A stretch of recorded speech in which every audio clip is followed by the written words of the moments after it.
स्तोत्रराजं पठेद्यस्तु भक्त्या प्रयाणे तस्यार्थसिद्धिं विधत्ते मार्गमध्ये भयं चाशुतोषी महेश शंभो महादेव ते। नमस्कार दोस्तों, मेरा नाम निपुण जोशी है और समय आ गया है हमारी नवमांश लगन की श्रृंखला में विभिन्न लग्नों की चर्चा को आगे बढ़ाने का। आज इस वीडियो में हम लोग जानने की कोशिश करेंगे कि अगर किसी भी समय आप लोगों ने किसी के नवमांश चार्ट में या D9 चार्ट में उनका लगन कन्या पाया तो उनके सेकेंड हाफ ऑफ लाइफ के बारे में या उनके गृहस्थ जीवन के बारे में क्या क्या जानकारी आप लोग प्राप्त कर सकते हैं। तो ठीक है दोस्तों, इससे पहले कि हम लोग आज के इस करंट टॉपिक पे बात करना शुरू करें, नवमांश चार्ट के कुंडली विश्लेषण में क्या महत्व होते हैं, ज्योतिष में उसका क्या महत्व होता है, पहले मैं आप लोगों को उसके बारे में बता देता हूँ।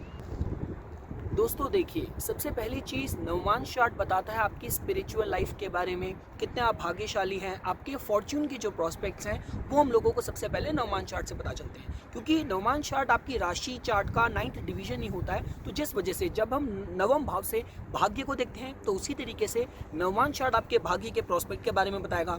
सेकेंड चीज़ कि आप अपने सेकेंड हाफ ऑफ लाइफ में क्या इवॉल्व होके बनने वाले हैं। अब जो मैं सेकेंड हाफ ऑफ लाइफ की बात कर रहा हूँ वो चाहे तो पोस्ट मैरिज भी हो सकता है, वो या तो शनि की मेच्योरिटी का जो टाइम होता है जो अराउंड 36 का टाइम होता है, 35 36, आप उसको भी जोड़ के देख सकते हैं कि तब नवमांश चार्ट आपकी लाइफ में एक मेजर से लेने लग जाएगा। वही लगन चार्ट आप एक टेलीविजन सेट की तरह देख सकते हैं, लेकिन नवमांश चार्ट जो पीछे से जो इलेक्ट्रिसिटी आ रही है, जो कनेक्शन है, जो बैंडविड्थ है, वो आप लोग उसको नवमांश चार्ट से जोड़ के देख सकते हैं। और तीसरी चीज़ दोस्तों देखिए, नवमांश चार्ट आपको आपकी गृहस्थ जीवन के बारे में, आपके वैवाहिक लाइफ के जो सारे प्रोस्पेक्ट्स हैं वो हम लोगों को नवमांश चार्ट से पता चलता है। एंड लास्टली आपके ग्रहों की ट्रू डिग्निटी। जब भी आपको किसी ग्रह की क्षमता देखनी है फल देने की, तो आपको उसकी लगन चार्ट में स्थिति देखनी है और उसको वेरीफाई करना है, उसको वैलिडेट करना है कि उसी ग्रह की स्थिति नवमांश चार्ट में कैसी है। तो ठीक है दोस्तों, मैंने आप लोगों को नवमांश चार्ट के क्या महत्व होते हैं कुंडली विश्लेषण में उसके बारे में बता दिया। अब हम लोग आज का जो करंट टॉपिक है उस पर अपनी चर्चा शुरू करते हैं। दोस्तों, इससे पहले कि हम लोग आज का डिस्कशन स्टार्ट करें, आप लोगों को कन्या राशि की जो मूल क्वालिटीज़ होती हैं, जो सिग्निफिकेशन है, जो उसके फीचर्स हैं, वो पता होने चाहिए। क्योंकि देखिए, कन्या राशि रिप्रेजेंट करती है गुड ऑर्गेनाइजेशनल स्किल्स को, गुड लैंग्वेज एक्सपर्टीज़ की बात की जाए, अकाउंटेंसी स्किल्स की बात की जाए, वाक शक्ति की बात की जाए, क्योंकि इसकी जो रूलरशिप है वो बुध ग्रह के पास है। साथ साथ क्योंकि कुंडली का ओरिजिनल छठे भाव की ऊर्जा अपने अंदर कैरी करती है, तो जिस वजह से कन्या के अंदर बहुत हीलिंग टेंडेंसीज भी होती हैं। अब मानेंगे नहीं, मेरे को हाल फिलहाल में कनाडा से ही एक लड़की ने अपनी क्वेरी भेजी थी, तो उनको यही जानना था कि मेरे को मेडिसिन में, हर्ब्स में, आयुर्वेद में, इन सब चीज़ों में बहुत इंटरेस्ट है। अब मानेंगे नहीं, उनका जो मैंने लगन पाया, उनका लगन था मीन, और जो उनका जो चंद्र राशि थी वो उनकी कन्या थी। अब देखिए, कन्या का जो सिंबलिज्म भी अगर आप समझने की कोशिश करेंगे तो एक मेडन है जिसके हाथ में हर्ब्स हैं या जड़ी बूटियां हैं। तो ये दोस्तों कन्या के बारे में हमने थोड़ी क्वालिटीज़ जान ली।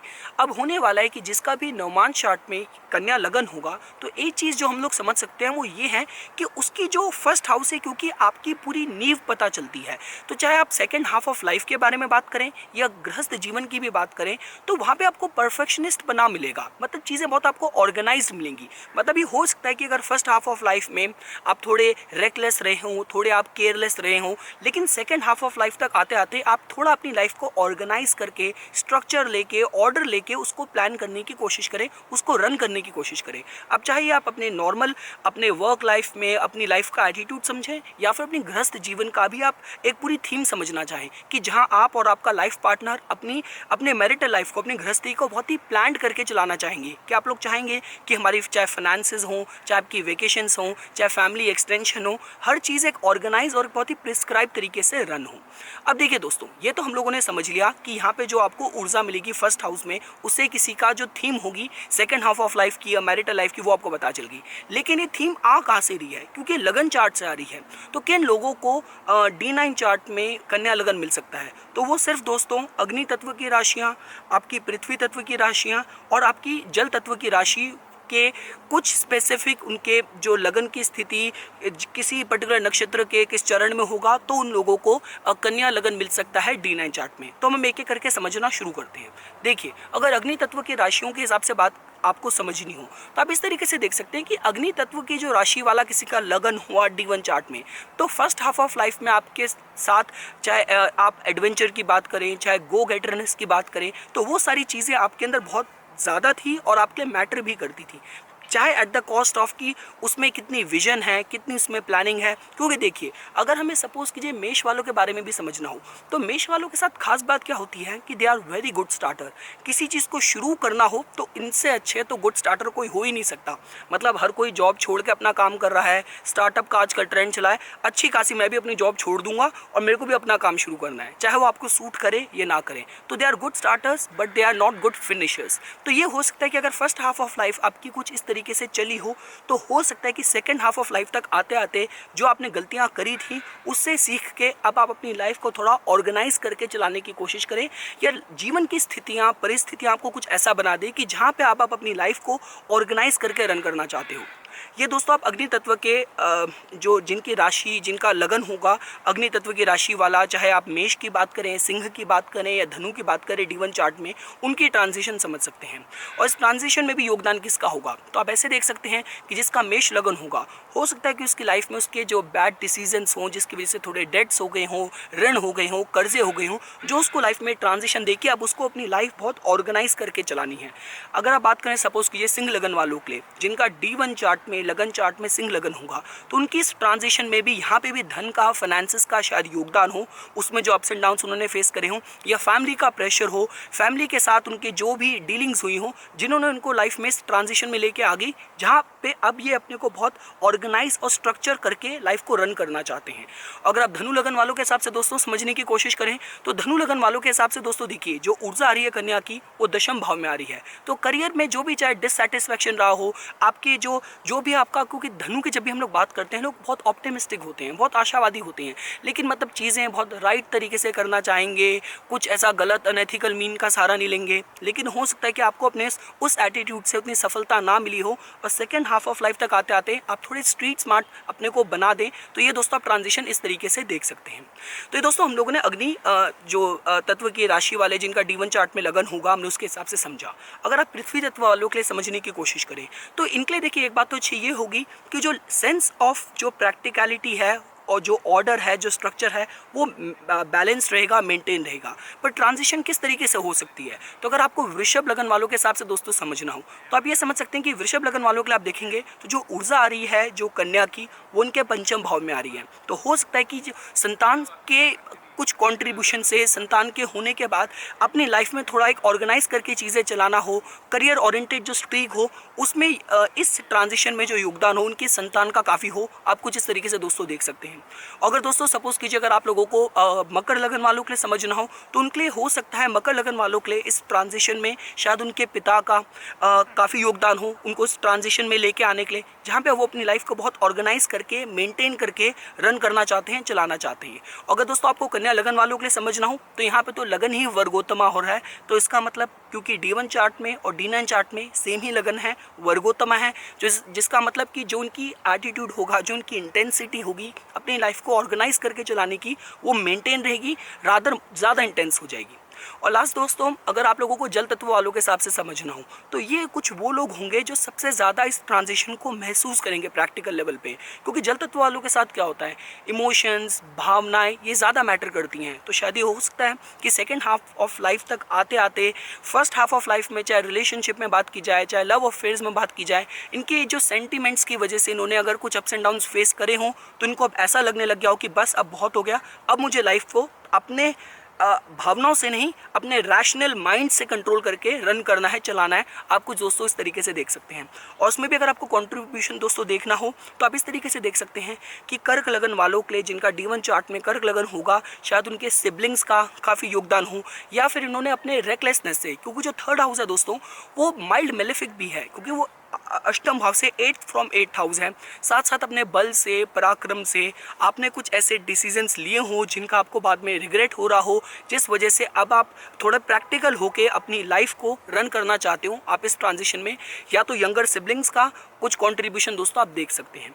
अगर आप लोगों को दोस्तों वृश्चिक लगन वालों के हिसाब से समझना हो, तो वृश्चिक लगन वालों के लिए जो लाइफ में ट्रांजिशन हो, शायद इनकी जो हाई एस्पिरेशन है, वो हो सकता है कि इनकी हाई एस्पिरेशन ही हो जो उनको लाइफ में थोड़ा प्रैक्टिकल बनाने की तरफ प्रेरित कर रही हो कि जो भी इनकी जो ड्रीम्स हैं, जो हायर गोल्स हैं, एस्पिरेशन है, जो फर्स्ट हाफ ऑफ लाइफ में उनकी इंटेंसिटी, जो कहते हैं ना कि जो बातों को लेके बैठ जाना इस एटीट्यूड की वजह से जो पूरी ना हो पाई हो, वो अब ये थोड़ा प्रैक्टिकल होकर सोच रहे हो सेकेंड हाफ ऑफ लाइफ में, जहाँ पे मेजर कॉन्ट्रीब्यूशन इनकी हाई एस्पिरेशन का है, आप कुछ इस तरीके से देख सकते हैं। और लास्टली दोस्तों, अगर आप लोग मीन लगन वालों के हिसाब से समझने की कोशिश करें तो उनके लिए इस ट्रांजिशन में उनके लाइफ पार्टनर का काफ़ी कॉन्ट्रीब्यूशन हो। विवाह उपरांत वो अब अपनी लाइफ को बहुत ही स्ट्रक्चर करके रन करने की कोशिश कर रहे हो, या तो हो सकता है कि अपने जीवन की बागडोर अपने पार्टनर के हाथ में उन्होंने पूरी समर्पित कर दी हो। तो कुछ इस तरीके से भी आप दोस्तों जोड़ के देख सकते हैं। तो दोस्तों, हमने 3 विभिन्न तत्वों के जो लगन वाली जो राशियां होंगी D1 चार्ट में, उनके हिसाब से समझ लिया। अब हम लोग ओवरऑल इनकी लाइफ का, सेकेंड हाफ ऑफ लाइफ का, गृहस्थ जीवन का पूरा मैप भी समझ लेते हैं। तो ठीक है दोस्तों, अब हम लोग इनकी कंप्लीट लाइफ को समझने की कोशिश करते हैं। देखिए, कुंडली के जो हर एक भाव का जो अर्थ है वो तो सेम ही रहेगा, फर्क सिर्फ ये आ जाएगा कि अब हम उसको नवमांश चार्ट के गृहस्थी के पर्सपेक्टिव से एनालिसिस करने की कोशिश करेंगे।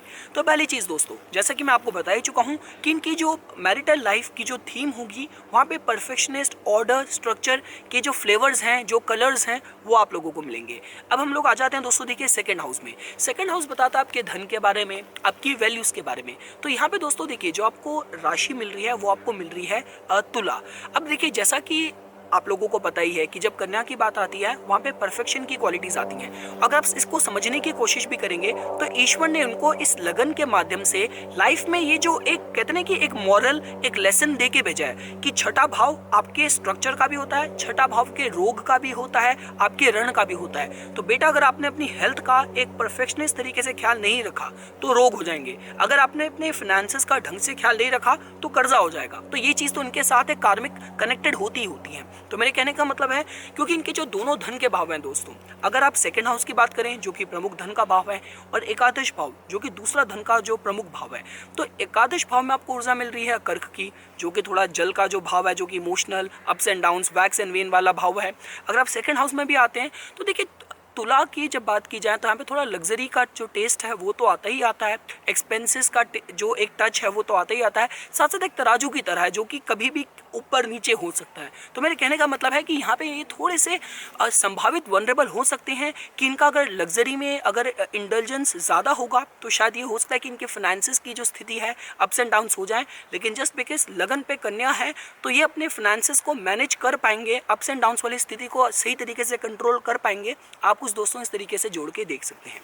तीसरे भाव में आते हैं दोस्तों, वहाँ पे अब आप लोगों को ऊर्जा मिलेगी मंगल ग्रह की वृश्चिक राशि की, जो कि थोड़ा कार्मिक साइन भी है। तो यहाँ पे भी हो सकता है दोस्तों कि देखिए, कन्या लगन वालों के लिए ये खास बात है स्पेसिफिकली, क्योंकि मंगल के जो बुध के भी जो रिलेशन है वो बहुत मीडियोकर ही हैं, बहुत ज़्यादा अच्छे, एकदम इतने जैसे मंगल के बृहस्पति के साथ है या सूर्य के साथ है वैसे अच्छे मधुर रिलेशन नहीं है। तो मेरे कहने का मतलब है कि यहाँ पे हो सकता है कि विवाह के बाद जो इनका पार्टनर है उसकी इनके सिबलिंग्स के साथ, भाई बहनों के साथ कितनी बन रही है, कितनी नहीं बन रही, तो वो जो एरिया रहेगा दोस्तों थोड़ा सा संभावित रहेगा। क्योंकि मंगल ग्रह के पास एक तो तीसरे भाव की रूलरशिप है कन्या लगन वालों के लिए, अगर आप समझने की कोशिश करें, और एक अष्टम भाव की है। तो दोनों ही भाव जो थोड़े से सेंसिटिव हैं, तो ये थोड़ा हो सकता है, चाहे बात इनके आस पड़ोस के नेबरहुड की बात की जाए, या फिर ये भी हो सकता है कि इनको अपने जो इनके सिबलिंग्स के भाई बहनों के पर्सपेक्टिव से अगर देखा जाए। और ये बात भी इनको बहुत स्ट्रांगली रिकमेंड करने की ज़रूरत है कि दोस्तों की आपके वैवाहिक जीवन में, आपके गृहस्थ जोड़े में आपको अपने जो भी कंसर्न्स हैं, जो भी टर्म्स हैं, आपको अपने आपस में सॉल्व आउट करने हैं। अगर आप नेबरहुड में जाएंगे, आस पड़ोस की बातों पर ध्यान देंगे, तो ये बहुत ज़्यादा स्ट्रांगली इंडिकेट नहीं कर रहा कि वो आपके वेल विशर ही होंगे, आपके लिए अच्छा करने की ही सोचेंगे। तो शायद वो हो सकता है कि वो डेलिबरेटली या जानबूझ के ही थोड़ा कुछ ना कुछ मन में खटास डालना, रिश्ते में थोड़ी कन्फ्यूजन करने की स्थिति क्रिएट करें, क्योंकि वृश्चिक की ऊर्जा रही है तीसरे भाव में। आप कुछ इस तरीके से दोस्तों जोड़ के देख सकते हैं। आगे बढ़ते हैं दोस्तों। अगर सपोज कीजिए आपको फोर्थ हाउस के प्रोस्पेक्ट समझ रहे हो, देखिए चतुर्थ भाव होता है आपके सुख का। तो इम्पॉर्टेंट ये कि आपने गृहस्थी में पढ़ के आपने गृहस्थ जीवन से कितना सुख मिला, आपको कितना आपने सुख विड्रॉ करा। तो देखिए दोस्तों, क्योंकि यहाँ पे आपको जो ऊर्जा मिल रही है, यहाँ पे आपको धनु की मिल रही है। धनु बहुत ही ऑप्टिमिस्टिक राशि है, बहुत ही ऑप्टिमिस्टिक, बहुत ही आशावादी ऊर्जा है। तो ये हो सकता है कि मतलब इनके अंदर ये सामर्थ्य होगा, ये टेंडेंसी होगी अपने मैरिटल जीवन से सुख प्राप्त कर लेने की, जस्ट बिकॉज कि इनका हमेशा एक ऑप्टिमिस्टिक एटीट्यूड होगा। देखिए किसी का भी गृहस्थ जीवन आप ले लीजिए, मैरिज में प्रॉब्लम्स तो आती ही आती हैं, पर इम्पॉर्टेंट है कि उस प्रॉब्लम की स्टेट में भी आपका एटीट्यूड क्या है। आप आर्बिट्रेट करके, सॉल्व आउट करके या किसी मैरिज काउंसलर के पास जाके उन प्रॉब्लम्स को वर्कआउट करना चाहते हैं, या आपका एटीट्यूड ही ऐसा नहीं है? जैसे हम काफ़ी बार घबराते हैं कि वेस्टर्न कंट्रीज़ में मैरिजेस क्यों नहीं चलती, कि थोड़ा सा भी कुछ प्रॉब्लम हुई तो लोग एडजस्ट नहीं करते। लेकिन यहाँ पे प्रॉब्लम क्या है, यहाँ पे अच्छी बात क्या है, आई एम सो सॉरी, कि जस्ट बिकॉज यहाँ पे बहुत ही आशावादी ऊर्जा है, तो जिस वजह से they will be very optimistic, और जितना इनको सुख विड्रॉ करना है सुख भी विड्रॉ कर पाएंगे। चाहे घर के अंदर भी आप बात करें तो जैसे समय समय पे कोई सत्यनारायण की पूजा रखा दी, कभी कोई सुंदरकांड का पाठ रखवा दिया, तो अगर बाकी ग्रहों की स्थिति भी इंडिकेट कर रही होगी तो अपने मैरिटल लाइफ में, अपने होम एनवायरनमेंट में वहाँ पे रिलीजियस फ्लेवर्स भी आपको मिले। आप कुछ दोस्तों इस तरीके से जोड़ के देख सकते हैं। आगे बढ़ते हैं दोस्तों। देखिए, जब हम पंचम भाव में आते हैं तो पंचम भाव में आपको ऊर्जा मिलेगी एक बहुत ही स्ट्रक्चर्ड ऊर्जा, जो कि होगी मकर की। तो देखिए, मकर बहुत ही डिसिप्लिन्ड ऊर्जा है, और पंचम भाव आपका इंटेलिजेंस का होता है। किस बुद्धिमत्ता से आप अपने मैरिज को वर्कआउट करते हैं, उसको रन करते हैं, उसको हैंडल करते हैं। तो जस्ट बिकॉज मैंने आपको बता दिया, क्योंकि पृथ्वी तत्व की जब भी बात होती है तो वहाँ पे स्ट्रक्चर, डिसिप्लिन, ऑर्गेनाइजेशनल स्किल्स तो आती ही आती हैं। तो वो आपको पंचम भाव से भी पता चल रहा है कि चाहे ये एटीट्यूड इनका अपनी संतान की तरफ हो या फिर अपने मैरिटल प्रोस्पेक्ट में भी बात की जाए, तो ये लोग मतलब कहते हैं बहुत इमोशन से ड्रिवन होकर उस तरीके से नहीं सोचेंगे कि मतलब इनका और इनके पार्टनर के बीच बहुत इमोशनल एक दूसरे के साथ वो अटैचमेंट हो रहा है, ये इमोशनल बहुत टैंट्रम्स हैंडल करे जा रहे हैं। इनका सीधा सा एटीट्यूड यही होगा कि भाई हमें इस वेकेशन को, इस समय हमें उस वेकेशन पे नहीं जाना चाहिए, क्योंकि हमें हमारे बच्चों के फंड इस टाइम पे हमें अरेंज करने हैं। या सपोज कीजिए कोई घर में मैरिज हो रही है, कोई फंक्शन हो रहा है, तो कितने इनके फाइनेंसेस अलाउ कर रहे हैं। काफ़ी बार हमने ऐसा भी देखा है कि वो एक कहावत है ना, बेगाने की शादी में अब्दुल्ला दीवाना की, आपके फाइनेंसेस अलाउ नहीं कर रहे, लेकिन उसके बाद भी कोई पड़ोस में कोई फंक्शन है, कुछ है, घर परिवार में कोई शादी है, तो आपको महंगे कपड़े पहनने हैं, शो ऑफ करनी है। तो इनका जो एटीट्यूड होगा बहुत ही डिसिप्लिन, बहुत ही दूरदर्शिता से भरा होगा, कि जहाँ पे ये कोई इमोशंस या शो ऑफ ऐसी कोई भी चीज़ें इनको इफेक्ट ना करें। आप कुछ दोस्तों इस तरीके से जोड़ के देख सकते हैं। अब आप दोस्तों आ जाइए छठे भाव में। देखिए, छठा भाव होता है दोस्तों आपके चैलेंजेस का, आपकी किसी भी तरीके की विपरीत परिस्थितियों का, उसको आप कैसे हैंडल करते हैं। तो यहाँ पे दोस्तों देखिए, क्योंकि आपको ऊर्जा मिल रही है शनि ग्रह की, कुंभ की। अब कुंभ ओरिजिनल कहीं ना कहीं आपकी 11th हाउस की ऊर्जा है। तो यहाँ पे इन लोगों के लिए ये चीज़ बहुत ज़्यादा सजेस्टेड रहती है कि अगर मैरिज में आपकी कोई प्रॉब्लम्स भी आती हैं, तो अगर आपके कोई कॉमन फ्रेंड्स हैं, तो जो भी आपके कॉमन फ्रेंड्स हैं आप उनको इन्वॉल्व कीजिए, वो आपके वेल विशर की तरह ही काम कर सकते हैं। तीसरे भाव दोस्तों देखिए, तीसरा जो भाव था वो आपके आस पड़ोस का था, मैं उनकी बात नहीं कर रहा, मैं आपके जो क्लोज, जो कॉमन फ्रेंड्स हैं, जो चाइल्डहुड फ्रेंड्स हैं, जो आपके वेल विशर्स हैं, जो आपकी इस डिफ़िकल्टी में या कोई भी आपकी चुनौतियां आप अपने गृहस्थ जीवन में फेस कर रहे हैं, उसमें आपकी हेल्प करेंगे अच्छी इंटेंशन से। आप कुछ दोस्तों इस तरीके से जोड़ के देख सकते हैं। 7th हाउस में दोस्तों देखिए, जब आप आ जाएंगे तो यहाँ पे देखिए दोस्तों आपको ऊर्जा मिलेगी मीन की। अब देखिए, मीन बहुत ही डीपेस्ट वाटर, इमोशनल जो राशि है, तो ये जो आपके पार्टनर का जो स्वभाव होगा थोड़ा इमोशनल होगा। आप इस तरीके से देख सकते हैं, थोड़ा सा चेंजेबल भी हो सकता है, क्योंकि अगर आप चाहे कन्या की बात करें या आप अगर मीन की बात करें, तो दोनों का ही एक डुअल नेचर है। लेकिन देखिए, अच्छी बात क्या होती है, काफ़ी बार ये होता है ना कि देखिए, अगर आपके स्वभाव में कोई एसेंट्रिसिटी, कोई प्रॉब्लम भी है, लेकिन आपको लगता है कि कोई कमी नहीं है। क्यों? क्योंकि आपके जो दोस्त हैं वो भी आप ही के जैसे हैं। तो जब आप सेम लाइक माइंडेड लोगों के साथ घूमते हो तो एक दूसरे की कमी दिखती ही नहीं है। तो that's what I am trying to say, कि इनका भी खुद डुअल नेचर है, इनको पार्टनर भी ऐसा मिला है। पर हाँ, ये बात है कि अपनी प्रैक्टिकल, अपनी कहते हैं ना कि स्ट्रक्चर एबिलिटी से, अपनी डिसिप्लिन से पार्टनर के भी जो इमोशनल टैंट्रम्स हैं उसको हैंडल कर लेंगे। आप दोस्तों कुछ इस तरीके से जोड़ के देख सकते हैं। अष्टम भाव में दोस्तों देखिए, जब आप आएंगे तो यहाँ पे देखिए आपको ऊर्जा मिलती है मंगल की, मेष राशि की। तो यहाँ पे अगर आप इन लॉज की भी बात करें, ससुराल पक्ष की भी बात करें, तो उनका बड़ा एक कहते हैं कि एकदम बहुत ही स्ट्रेट फॉरवर्ड एटीट्यूड होगा। मतलब इनको जो अपने इन लॉज मिलेंगे वो ऐसे कुछ मतलब जो बहुत ही इमोशनल हो, कुछ हो, वैसे नहीं मिलेंगे। मतलब ये ज़्यादा हो सकता है कि देखिए, इनको जो पार्टनर मिला है वो तो इमोशनल मिला है, लेकिन जो इनको ससुराल वाले मिले हैं वो शायद थोड़े से इनकी तरह थोड़े प्रैक्टिकल हो, थोड़े से इंटेंस हो, थोड़ा सा उनका स्ट्रॉन्ग एटीट्यूड हो। आप कुछ दोस्तों इस तरीके से जोड़ के देख सकते हैं। अगर हम लोग दोस्तों देखिए नवम भाव में आए, तो नवम भाव जो कि किसी भी नवमांश कुंडली में नवम भाव को बहुत जोर दिया जाता है। मैंने आप लोगों को पहले ही पैरामीटर्स बताए थे। नवमांश चार्ट को अगर अध्ययन करना है, आपको लगन को देखना है, आपको 7th हाउस को देखना है और आपको 9th हाउस पे जोर देना है।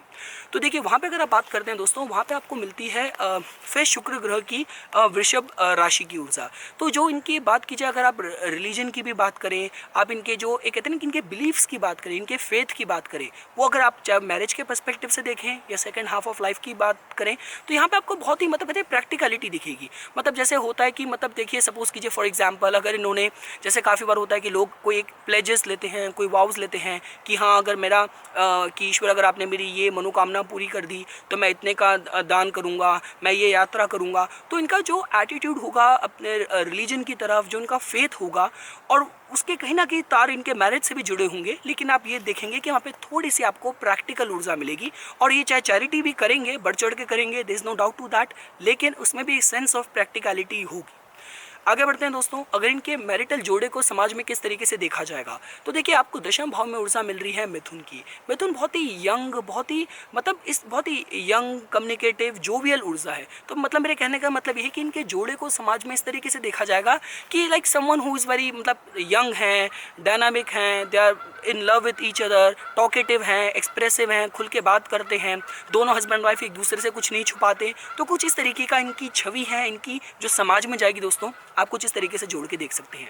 अब एकादश भाव में आएंगे दोस्तों, तो देखिए एकादश भाव में आप लोगों को ऊर्जा मिलेगी कर्क की। तो ये हो सकता है दोस्तों, देखिए मैंने आपको पहले ही बता दिया, जो फाइनेंसेस हैं वो तो बहुत डिसिप्लिन से ऑर्गेनाइज करके चलाने की आदत, चलाना इनको ज़रूरी है, इनके रिकमेंडेड है। साथ साथ अगर इनके आप फ्रेंड सर्कल की भी बात करें, तो उनके फ्रेंड सर्कल भी जो उनको होगा, ये उनसे बहुत इमोशनली कनेक्टेड होंगे दोस्तों। आप कुछ इस तरीके से दोस्तों देखिए जोड़ के देख सकते हैं।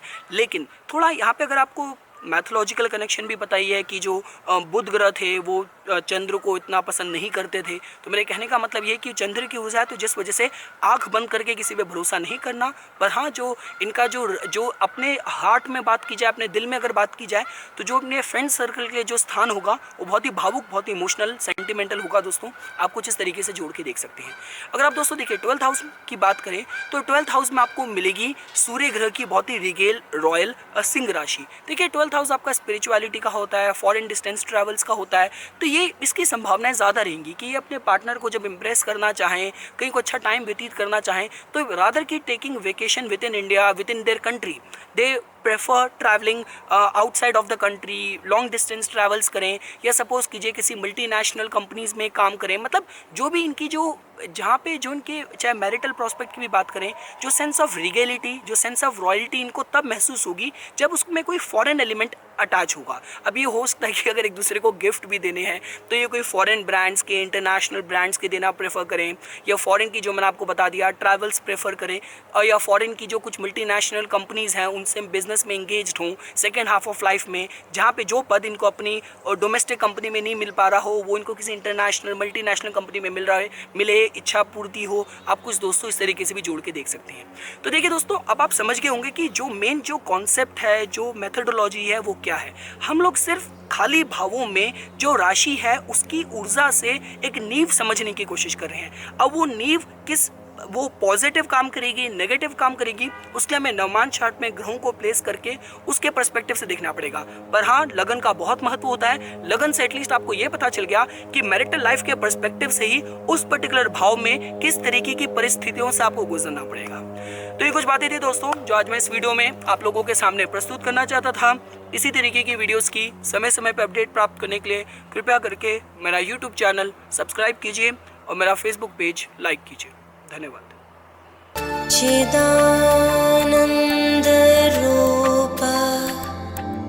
शिवोऽहं शिवो